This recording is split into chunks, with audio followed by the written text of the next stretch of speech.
तो पिछले एपिसोड में लिन सिन ने भी अपने ओपोनेंट को हरा दिया था और इस तरह से वो अभी फाइनल के लिए सेलेक्ट हो गया था। लेकिन अब इसके बाद रैंकिंग कंपटीशन भी ऑफिशियली शुरू हो गया था, जिसमें पहला मैच हाओ चेन और नंबर 1 के बीच में होने वाला होता है। इसके बाद अगले सीन में हम देखते हैं कि सायर फिर से हाओ चेन का इंतजार कर रही है और इस वक्त उसके पास में हाओ चेन का दिया हुआ फायर फ्लाइज होता है, जिसे देख उसके गार्ड कहने लगते हैं कि आखिर हाओ चेन में इतना अच्छा क्या है, जिसकी वजह से सायर हर दिन यहाँ पर आकर शाम तक उस लड़के का इंतजार करती है। जिसके बाद इसमें से दूसरा गार्ड कहने लगता है कि मिस इस वक्त बहुत ही ज्यादा बोर हो गई हैं और ऐसा लग रहा है कि वो इस वक्त खुद को अकेला फील कर रही हैं। तभी एक दूसरा सिक्योरिटी गार्ड बोल देता है कि सायर को प्यार हो गया है, लेकिन अब इसके इस बात को सुनते ही उसके साथ ही गुस्सा हो जाते हैं। इसके बाद हम देखते हैं कि सायर हाओ चेन के यादों में खोई हुई है और वो उस वक्त के बारे में याद करती है जब हाओ चेन ने फायर फ्लाइज को पकड़ा था। इसके बाद हम देखते हैं कि सायर ने उस फायर फ्लाई को एक जार में कैद कर दिया है और वो इसे गिफ्ट के रूप में हाओ चेन को देना चाहती है। वहीं दूसरी ओर हम देखते हैं कि हाओ चेन और नंबर 1 के बीच में रैंकिंग मैच शुरू हो गया है और इसलिए दोनों एक दूसरे का सामना करने के लिए अपने अपने पावर को दिखाने लगते हैं। इसके बाद रेफरी भी इन दोनों के बीच के मैच को शुरू कर देता है और इनके बीच के होने वाले शानदार फाइट को देखने के लिए सभी लोग एक्साइटेड होते हैं। अब नंबर 1 हाओ चेन से कहने लगता है कि मैंने अभी तक कोई भी मैच नहीं हारा है और इसके अलावा वो हाओ चेन के साथ में फाइट करने के लिए बहुत समय से इंतजार कर रहा था, जिसकी वजह से वो इस फाइट के लिए बहुत ही एक्साइटेड होता है। और इसके बाद वो हाओ चेन से कहता है कि तुम मुझे निराश मत होने देना।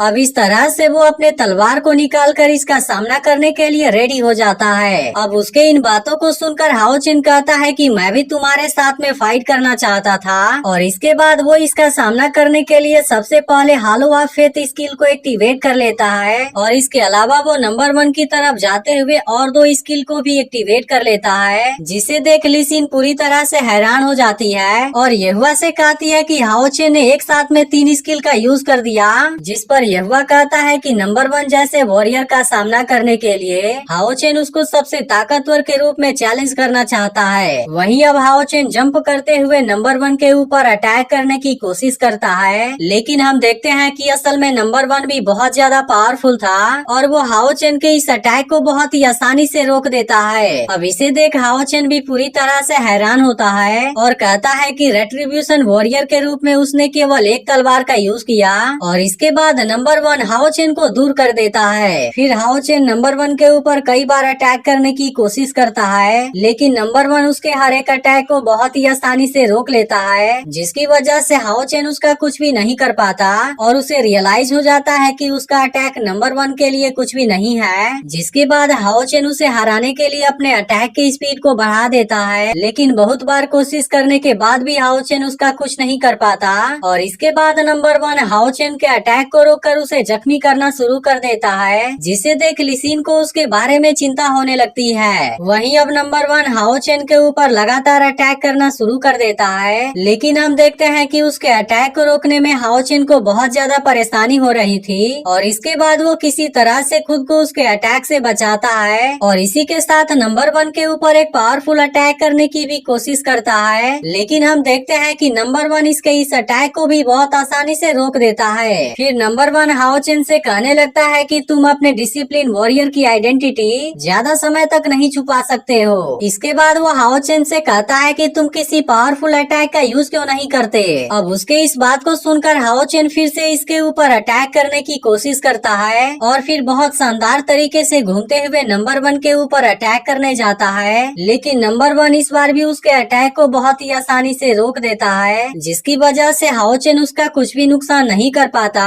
और तभी उसकी नजर नंबर 1 के इनहेरिटेंस रिंग के ऊपर जाती है और इसके बाद नंबर 1 हाओ चेन को खुद से दूर कर देता है। लेकिन अब इस बात की वजह से हाओ चेन गुस्से में आ गया था और इसके बाद वो नंबर 1 के चारों तरफ घूमते हुए एक शील्ड क्रिएट कर देता है, जिसे देखते ही यहाँ के स्टूडेंट हैरान होने लगते हैं और फिर कहने लगते हैं कि वॉरियर पैलेस में तो इस स्किल का कोई रिकॉर्ड नहीं है, जिसकी वजह से इनको समझ आ जाता है कि हाओ चेन किसी सीक्रेट टेक्निक का यूज कर रहा है। लेकिन यह देख दूसरा वॉरियर कहने लगता है कि यह किसी ऑर्डिनरी वॉरियर के सीक्रेट स्किल के जैसा नहीं है, क्योंकि यह टेक्निक खतरनाक मर्डरस ऑरा और पावर से भरा हुआ है। अब हाओ चेन के इस टेक्निक को देख नंबर 1 भी थोड़ा सा हैरान होता है, जिसके बाद कमांडर कहते हैं कि यह तो डाउसा सुआन युआन स्वॉर्ड लगता है, लेकिन अब इस नाम को सुनते ही सभी लोग पूरी तरह से हैरान हो जाते हैं, क्योंकि असल में यह टेक्निक मास्टर सिंह यू ने क्रिएट किया था। अब इसकी वजह से इनको समझ आ जाता है कि हाओ चेन किसी और का नहीं बल्कि मास्टर सिंह यू का स्टूडेंट है। वहीं अब कमांडर भी हाओ चेन के इस टेक्निक से इम्प्रेस हो गए थे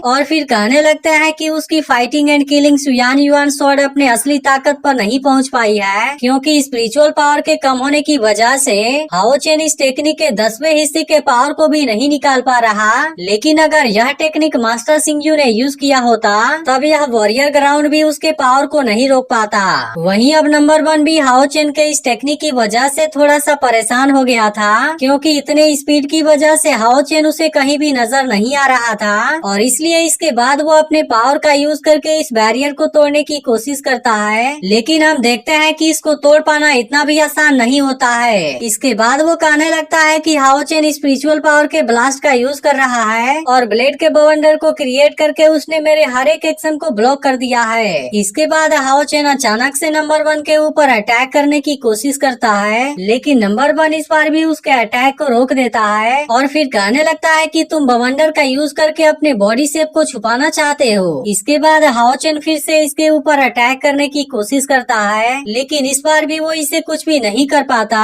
और फिर नंबर 1 उससे कहने लगता है कि fighting and killing Suyan Yuan sword एक जीनियस स्किल है, लेकिन अभी तक भी मुझे इसके असली ताकत के बारे में रियलाइज नहीं हुआ है। तभी इसी बीच हाओ चेन इसके ऊपर बहुत ही पावरफुल अटैक करने वाला होता है, लेकिन यह देखते ही नंबर 1 इसको अपने अटैक से ब्लॉक कर देता है और फिर हाओ चेन से कहने लगता है कि तुमने मेरे साथ में ज्यादा खेल लिया और इसके बाद वो अपने किसी पावरफुल टेक्निक को यूज करने का डिसाइड कर लेता है। इसके बाद नंबर 1 अपने राइजिंग ड्रैगन स्ट्राइक टेक्निक का यूज कर देता है, जिसकी वजह से अब इसका ब्लू ड्रैगन बाहर आ जाता है। इसके बाद नंबर 1 अपने ड्रैगन पावर का यूज करके बवंडर को तोड़ने की कोशिश करता है, जिसे देख हाओ चेन इसके ऊपर फिर से अटैक करना शुरू कर देता है और अब इस तरह से यहाँ पर इनके बीच में बहुत ही शानदार फाइट होती है। लेकिन हम देखते हैं कि हाओ चेन इस बार भी नंबर 1 का कुछ नहीं कर पाता और इसलिए वो हाओ चेन से कहता है कि तुम मास्टर सिंह यू के विरासत के काबिल नहीं हो। इसके बाद नंबर 1 अपने अटैक से हाओ चेन को जख्मी कर देता है और इसी के साथ उसका बनाया हुआ बवंडर भी डिस्ट्रॉय हो जाता है। अब इसे देखते ही सभी लोग पूरी तरह से हैरान हो जाते हैं, क्योंकि नंबर 1 ने इतने ज्यादा पावरफुल टेक्निक को बहुत ही आसानी से तोड़ दिया होता है। वहीं अब लिसिन और यहुआ को हाओ चेन के बारे में चिंता होने लगी थी, जिसके बाद हम देखते हैं कि हाओ चेन थोड़ा सा जख्मी हो गया है और वो कहने लगता है कि नंबर 1 के पास वाले इनहेरिटेंस रिंग में भी सील की पावर है। जिसके बाद नंबर 1 हाओ चेन से कहने लगता है कि आखिरकार तुमने इसको सेंस कर लिया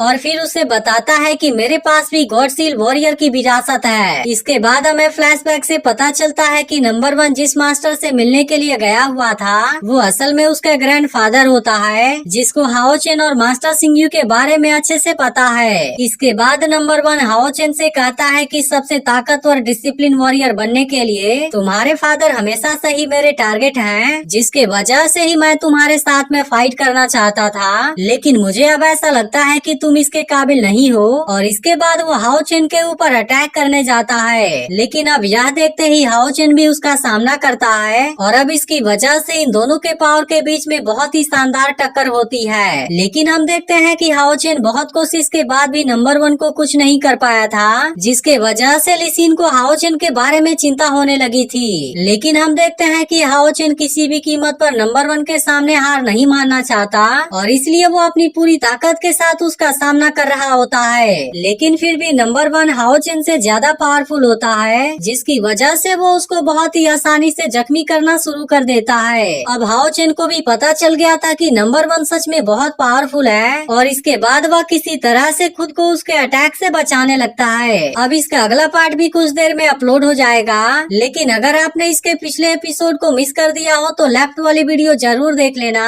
और अगर एक्सप्लेनेशन अच्छी लगी हो तो वीडियो को लाइक भी जरूर कर देना।